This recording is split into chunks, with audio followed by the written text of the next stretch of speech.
All right, you might have seen it in the mail. Many of you are getting offers to save some big-time money by refinancing your home. Well, our consumer lawyer, Eric Seidel, is going to help you sort out if it's right for you in tonight's Smart Savings Report.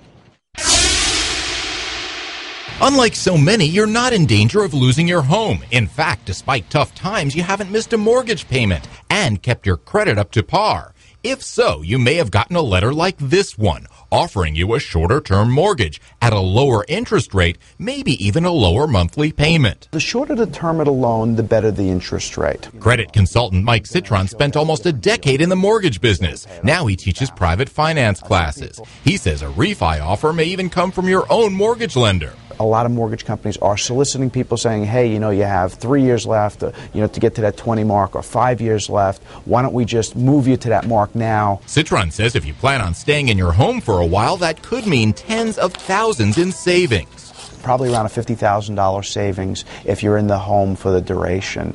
That's what this letter from GMAC offers, to go from a 23 to a 20-year fixed-rate mortgage with a rate around 4.8%.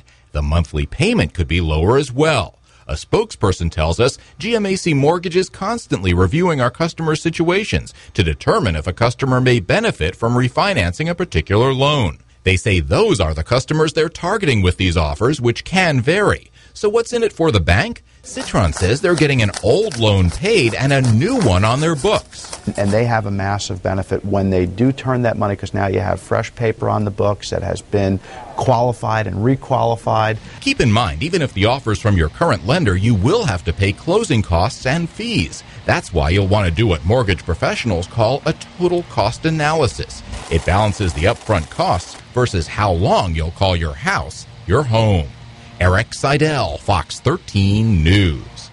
The National Association of Mortgage Bankers tells Erica a spokesperson wasn't available to talk about refinance offers, but latest stats show refi applications are up more than 12% last week, thanks to record low interest rates.